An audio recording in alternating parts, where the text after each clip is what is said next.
Now, welcome to a lightning review cap of the first episode of Bad Batch, the one called Aftermath, where we're going to go through this pretty quickly. I've done reviews over on my other channel, but we do want a kind of refresher, not that kind of Star Wars refresher, but a refresher for the upcoming Season 2 of Bad Batch. So we're going to run through the episode, again, fairly quick, give some thoughts, give some review. Point out some interesting details along the way. Yeah, and just kind of remind you what that first season was all about. Right, this was a longer episode, so this might be the longest we have of these. It might be, yeah. It was an hour and 16-minute episode. It starts with the changing of the red Clone Wars logo into the Bad Batch logo. Very cool. I kind of like that. It heavily implies this is a continuation of Clone Wars. We're just kind of changing the name. Well, and to further that, they opened with the narrator from the Clone Wars. Yes. Because this was theoretically like their last Clone Wars epised. It was kind of the crossover, the passing of the baton. Yes. So it's no longer the Clone Wars. Yes.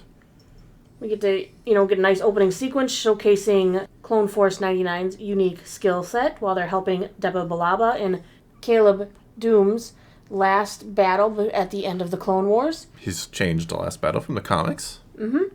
Young Caleb is kind of weird to me because, of course, they used Freddie Prinze, the adult voice actor, and it's like when that scrawny kid goes through puberty and you're like, all of a sudden he's got a deep voice and you're like, this just feels off. Kind of in reverse, but yes. And he's really smug and cocky at that age for a young Jedi. I don't know. He's got a bit of a swagger as Kanan back in the day. Yeah, or not back, I shouldn't say back in the day, but in Rebels. I would understand it better if the voice sounded younger. It's just the voice with the, I don't know, it just looks really it was awkward. Off. It was a little off, yeah. Right. I think they wanted people to understand who this was, though, to really get it.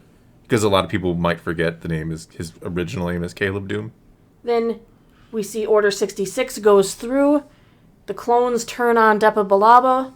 They gun her down right in front of Caleb when she's screaming for him to run. Yep. Off he goes into the woods. Clone Force 99 seems very perplexed. They don't really understand what's going on. Nope, they did not. All of them, I should say, didn't get the whole Order 66 thing. It seems Crosshair does, or gets a half and half, kind of. He's still kind of there, still kind of gets controlled at the same time. Yeah, he does say the good soldiers follow orders, but at the same time, he doesn't go against Hunter's orders so much. No. He's still willing to follow him, and he still kind of listens to him to an extent throughout the episode. Yeah, he's kind of torn. The whole episode is kind of his the other clones, they wouldn't... I mean, as we see in the Siege of Mandalore, the clones will immediately turn on other clones who they don't feel are up to program, but Crosshair doesn't do that. No. So you can kind of see he's not fully controlled, because he's not immediately turning on his own force. Yeah, they do amp up the chip in the episode, so... Yeah. I mean, Hunter and Crosshair then go after Caleb, because they are really confused, and Hunter feels like, oh my god, this poor kid. Yeah. And Crosshair shoots at him right away. Crosshairs, yeah. Orders are orders. Orders are orders. Even though it's kind of ironic because he talks about how, they both kind of talk about how you're following orders. No, you're following orders. How they usually don't follow orders. Right. Well, Crosshair gets knocked out, and Hunter sees the kid, almost persuades him to stay. But then Caleb leaps a ravine and escapes. And Hunter lies to Crosshair and says that the child is dead. You stunned him and he fell down a ravine. Except for usually you look down when somebody falls. Crosshair does not fall for any of that. Nope. No. They go back to Kamino. They find that all of the clones are very rigid now. It seems like their personalities are gone. That they just are there to follow orders, and they're no better than machines, really, at this point. Yeah, it's kind of a strange... The whole chip thing is an interesting topic, maybe for another time. But it is kind of interesting how it kind of is a reset button, it seems. Right. To the clones. Just takes away all of their emotions and feelings that they've had, and just they follow orders. That is their job. Which certainly adds to the tragedy of the Clone Wars, where you see how they go from, strict clones who, kind of start to develop their own individual attitudes or personalities, and then by the end they feel like fully fleshed out characters, only to be reset. One thing that bothers me is Tech knows about their programming to follow orders, but says, my squad's immune, so he never really brought it up or cared. I know, he's so offhanded about it. Like, well, yeah, they're programmed. Right. But we're not, so big deal. It's like you never thought maybe you could inform some of the regs, or somebody. Maybe something wasn't quite right if you don't have this programming and you guys are a better squad, but they do. I think that's the problem with Tech, though. Not the problem with the character, but his problem as a personality is he kind of misses the obvious. He's so kind of... He doesn't perceive, yeah. Yeah, he's so intellectual that he kind of doesn't have that kind of social ability, I guess you could say, to kind of understand this would be wrong. Then they briefly meet Omega. She introduces herself in the hallway and then gets dragged away by Lama Su as Lama Su kind of keeps her in the lab as her assistant. For now, at least. Tarkin arrives. Admiral Tarkin. Admiral Tarkin, yes. Who Yep. looks like he's old. That was my one gripe. He's one of those people who just always looked old. You should have seen him as a kid. Yeah, because he has the liver spots on his head and everything. Like, he should be 20 years younger than A New Hope right here. He should look, more like Clone Wars Tarkin did. But whatever. No, he's just old. Cool to see Admiral Tarkin, a promotion from Captain in the Clone Wars. Yes, he's come to tell the Kaminoans that they don't know if they need the clones anymore, which shady dealings. I mean, the Kaminoans are like, we have a deal. He's like, you had a deal with the Republic, and we're the Empire now. I like that you're like mean girl. Like, we're like the Empire now, so... Well, that's like a married person changing their name and saying, no, you had a deal with so-and-so, I'm so-and-so. Yeah. It's just, come on. Yeah. You're the same entity. Yes. For the most part. It's shady. It's shady. Then we get a lunchroom brawl, and sounds like fun. Sounds like, as long as you're not Echo getting knocked out. Omega wanted to hang out with Clone Force 99, even though they're like, why do you want to stay with us? Nobody sits with us because we're the rejects, we're the weirdos. Yeah. Whatever. And Hunter repeatedly tells her throughout the episode to stay away from them, leave them alone, because he doesn't want her dragged into their disdain. Yeah. You don't want to get lumped in with the uncool kids. Yeah. Then they go and get tested in battle to prove that the clones are awesome. Against not Dark Troopers. Yes, because they swap to the live ammo by Tarkin's request, and they bring up these droids that really, they look like prototype Dark Troopers from Mando Season 2. They definitely do. I'm sure I'll have a picture of them next to each other so you can check that out. But yeah, they do. They're very formidable, and the clones have to go to extra ingenuity lengths to succeed, and that's when Tarkin finally takes an interest. Because these clones are clearly better than the other clones, and wants to know how their chip is doing, because somebody on their team filed a report saying that he thinks the Jedi escaped. I wonder who it could be. Yeah. It was probably Wrecker. Just kidding. See him filing reports. Yeah, I don't think he's probably ever filed a report. So then Tarkin sends them to Onderon to find an insurgent encampment and eliminate it. And Omega finds them before they leave and tells Hunter that Tarkin hates clones and has it out for them. Which he brushes off. Until it's useful. Yeah. Well, they get to Onderon, and then the insurgents turn out to be Saw Gerrera, freedom fighters, innocent people because they don't trust the Empire now. I love that Crosshair is like targeting the old woman. Like, just give the order. Just give the order. I'll take Come on, Hunter. Give the order. I want to start with the old woman, the most threatening one. Right. Well, it's interesting because immediately Saw jumps to, there's no Jedi to hold the Republic, this Empire in check, and they're in control of the army 100%. Doesn't that sound fishy to you, a little smart fishy. Ones? And it should, but it apparently didn't set off any alarms with anybody. And of course, there was a probe droid following them to prove that they were not following orders. Crosshair and Hunter continue to fight, like squabbling teenagers about who's in charge of the squad. Yeah, they kind of have a who's leading who or who's... Oh, they have this argument like 3 or 4 times during this episode. Said it's always about you're following orders. No, you're following orders, but I follow orders now. We should be following orders. When do we do that? I don't know. I followed your orders. Right. And yeah, Tech kind of then reveals that Omega is an enhanced clone, and Hunter's like, nah, now we gotta go back for her. Damn it. Dang She's it, one of us. I can't leave her behind. Yeah, sister brother. I feel like because he feels he failed Caleb Dune, he immediately sees Omega as almost maybe a redemption, or I can protect her even though I couldn't protect that kid. Yeah. Because he's got to figure Caleb's going to go die in the woods somewhere, right? Or be hunted down by the clones. He figures that he doesn't stand no a chance. Yeah. If only he knew. Maybe he will someday. Maybe. But that would make no... See, it won't make any sense if those two meet because Caleb or Kanan in Rebels has a disdain for clone troopers. So I don't think he would ever meet up with Hunter again and have any kind of, makeup no, I don't session, think so. Which sounded really weird. Well, we find out Omega decides to go snooping through their gear while they're still on their mission.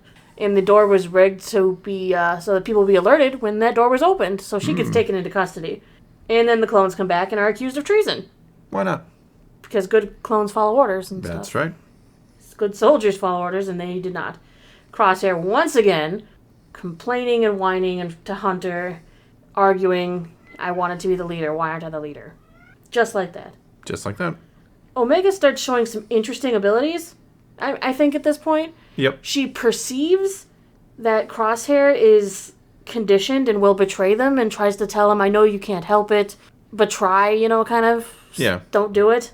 Well, she is kind of an enhanced clone, we learned. She's the right, so fifth she one. should have some sort of an enhanced ability just like the others. She has something, yes. And she kind of she picks it up. It's foreshadowing, Yes. Crosshair is dragged away and examined, and they realize they need to intensify his chip. Intensify forward firepower. Yes, they crank that up to an 11 and... Yep, and let him go. Let him go. Wind him up and let him loose. All right, they manage to get Omega out of the cell, and then she lets them all out, and they're like, we gotta find Crosshair. And they go and they find their gear, which has conveniently been moved to the hangar.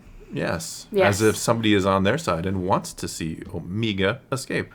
Interesting. Everybody finds it interesting, apparently. What? So they're getting the ship ready to go, and Omega seems to once again show some interesting abilities.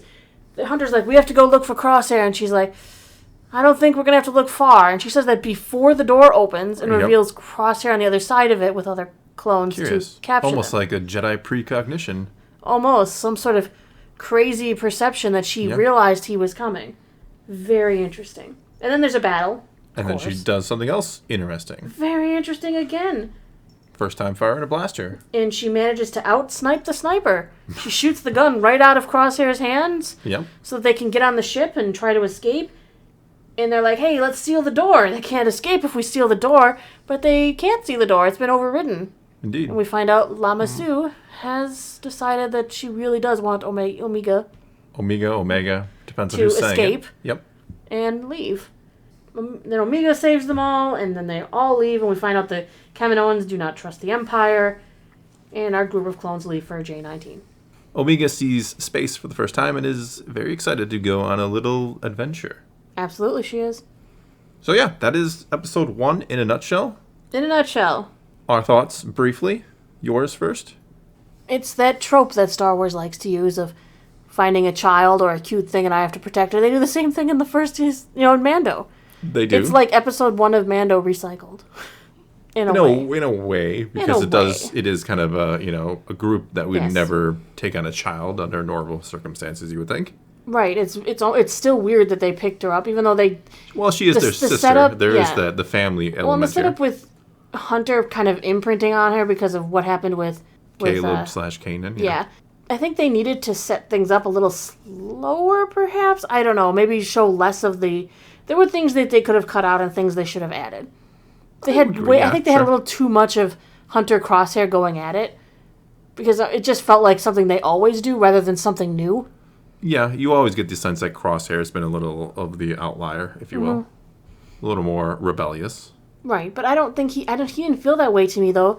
At the beginning of the episode, when they were all working together, or when they were in the training together, and he didn't feel that way in the original Bad Batch episodes from Clone Wars. They felt like a well-oiled machine. So it's almost strange. Well, it's the Order 66. I think it tugs on him, but not fully. Well, it does now. Well, now it does. Crank it up. Yeah. But no, I thought this was a really good episode. It's a good start. It's a good start. It was a really good opening to the Bad Batch. There were some times that the music didn't fit. There was some light, kind of pretty music going on at times, and I was like, this just doesn't fit. I think it's Omega's theme. I think so, yeah. Yeah, I'd have to look at what it was actually called, but it sounds like Omega's theme, and sometimes they put it in there, and I'm like, maybe not right now. Yeah. No, overall, it was a very good start, I thought, to the Bad Batch. I was very like, oh, okay, this is a pleasant surprise. I wasn't sure what to expect out of it, but a good start. Good start. Entertaining. But yeah, I could see too much Hunter and Cross. Like, we get it. I feel like they need to make sure that throughout the season, they spend more time on all of the clones. I know they all spend more time on Wrecker. They don't do that, but though. We know that. Spoiler alert. Yeah, coming up, they don't spend enough time going over all of the different clones. I mean, there's only 5 of them. Cough, cough, Echo, cough, cough. Poor Echo. I love Echo. He's Echo's like my gotta favorite. Get love in season 2. He's my favorite, and well, you love ARC Troopers, don't you? I do. But he's my favorite, and he gets no love in this season. No. Other than the joke that they called him more machine than man. Yes, they did. Nice little callback to Vader. His old friend Anakin. Call forward to Vader? Call parallel to Vader? I don't know. It's so close. It's like I could have been saying it at the same time. No. No, I'm kidding. Yeah. Unless Palpatine giggles behind his back like, he's more machine than man. That's exactly how Palpatine sounds, too. But anyway, yes. I think that's where we'll wrap up this not-so lightning review. Next one will be quicker because the episodes are half the length. Yes. So, now it's your turn to take to the comments below. Tell us what you thought of this episode, and let's talk some Star Wars. And until next time, thanks for watching.